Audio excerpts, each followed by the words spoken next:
మన ఛానల్లో ఒక గివ్ అవే నడుస్తుంది. అది ఒక మొబైల్ ఫోన్. అది ఏం ఫోన్, మీరు ఎలా పార్టిసిపేట్ చేయాలి అనేది తొందరలో ఒక వీడియో చేస్తాను. దానికి మీరు చేయాల్సింది ఏంటి, మన ఛానల్ని సబ్స్క్రైబ్ చేసి బెల్ ఐకాన్పై ప్రెస్ చేసి ఆల్ మీద ప్రెస్ చేయండి. అప్పుడే నేను గివ్ అవే కోసం చెప్పినప్పుడు మీరు మిస్ అవ్వకుండా అందరికంటే ముందు పార్టిసిపేట్ చేయగలరు. నేను పెట్టిన అప్డేట్స్ మిస్ అవ్వకుండా చూడగలరు. మీరు చూస్తున్నారు ఆర్జేవై కింగ్ తెలుగు యూట్యూబ్ ఛానల్ని. ఇదే 3.5mm కాలర్ మైక్. నేను ఇది నా దగ్గరికి వచ్చిన తర్వాత దీన్ని శానిటైజ్ అయితే బాగా చేశాను, బాగా క్లీన్గా శుభ్రం చేశాను. నాకు ఈరోజు డెలివరీ అయింది. నేను అమెజాన్లో ఆర్డర్ చేశాను. అసలు ఇది ఎంత అమౌంట్ నాకు పడింది, నేను ఎలా పర్చేజ్ చేశాను, ఇది కూడా మీరు పర్చేజ్ చేయాలి అంటే ఈ వీడియో డిస్క్రిప్షన్లో లింక్ ఉంటుంది, దానిపై క్లిక్ చేసి మీరు కూడా కొనుక్కోవచ్చు. ఫస్ట్ దీన్ని అన్బాక్సింగ్ చూద్దాం, దీని రివ్యూ కూడా చూద్దాం, ఇది ఎలా పనిచేస్తుంది, దీని వాయిస్ ఎంత క్లారిటీగా మనకి ఇస్తుంది అని. ఇది అన్బాక్సింగ్ చేసిన తర్వాత మనకి బాక్స్లో ఒక ఇన్వాయిస్ అయితే ఇచ్చారు. తర్వాత ఈ బాక్స్లో ఒక సింపుల్గా ఒక ప్యాకింగ్ అయితే ఇచ్చారు.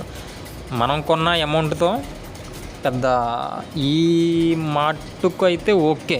ఇంతకు మించి వీళ్ళు ప్యాకింగ్ చేసి మనకి ఇవ్వాలి అంటే వాళ్ళు ఇచ్చిన 150 రూపాయలకి ఇది ఓకే. ఎందుకంటే మీకు అమౌంట్ చెప్పలేదు కదా, 150 రూపాయలు నాకు డెలివరీతో కలిపి 190 అలా పడింది. ఇదిగో మనకి మైక్ అయితే మనకి ఫస్ట్ ఇంప్రెషన్ ఇలాగైతే ఉంది.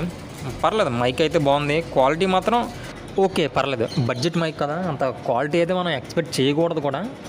ఓకే, దీనికి 3.5mm జాక్ కూడా ఉంది. మీరు ఏ ఫోన్కైనా సరే దీన్ని సెట్ చేసుకుని వాయిస్ రికార్డ్ ఇచ్చుకోవచ్చు. మీకు కాలర్ క్లిప్ కూడా ఒకటి ఇచ్చారు. మీరు నడిచేటప్పుడు, మీరు వాయిస్ రికార్డ్ చేసేటప్పుడు ఇది పడకుండా మీ మైక్ని మీ కాలర్కి కానీ టీషర్ట్కి కానీ ఈ క్లిప్ అయితే పెట్టుకుని మీరు వాయిస్ రికార్డ్ అయితే ఇచ్చుకోవచ్చు. మైక్ అయితే కింద పడకుండా. వైర్ లెంత్ చూసుకుంటే 5 feet ఉంది, 5 అడుగులు అయితే ఉంది. ఇది ఫోన్లో రికార్డ్ చేసుకునే వాళ్ళకైతే సూట్ అవుతుంది. ఇంతకీ మైక్ ఎలా ఉంది అని అడిగితే not bad and also not good. ఎందుకంటే మనం రివ్యూలో చూద్దాం రండి. ఇప్పుడు నేను మైక్లో మాట్లాడుతున్నాను, ఇంతకుముందు ఫోన్లో మాట్లాడాను. ఆ వాయిస్కి ఈ వాయిస్కి తేడా ఏమన్నా మీకు డిఫరెన్స్ తెలిస్తే కామెంట్లో చెప్పండి. ఈ మైక్ నాకు చాలా నచ్చింది. ఎందుకంటే ఇంతకుముందు ఇప్పుడు వాయిస్ అయితే నాకు వెనకాల బ్యాక్గ్రౌండ్లో నాయిస్ అయితే చాలా క్లీన్ అయ్యింది ఈ మైక్ వల్ల. ఇంకా బడ్జెట్ మైక్, చాలా తక్కువ రేటు, ఇంకా క్వాలిటీ కూడా బాగానే ఉంది. ఈ మైక్ మీరు కొనుక్కుంటాను అంటే నేను ఖచ్చితంగా కొనుక్కోమని చెప్తాను. అయితే ఈ మైక్ ఎవరు వాడచ్చు, ఎక్కువగా మీరు ట్రావెలింగ్లో ఉన్నప్పుడు ఈ మైక్ యూజ్ చేస్తాను అంటే వద్దు అని నేను చెప్తాను. ఎందుకంటే ట్రావెలింగ్లో ఉన్నప్పుడు మీకైతే ఈ మైక్ పనికిరాదు. వెనకాల బ్యాక్గ్రౌండ్ నాయిస్ చాలా ఎక్కువ ఉంటుంది, నాయిస్. అదైతే ఈ మైక్ క్లీన్ చేయలేదు.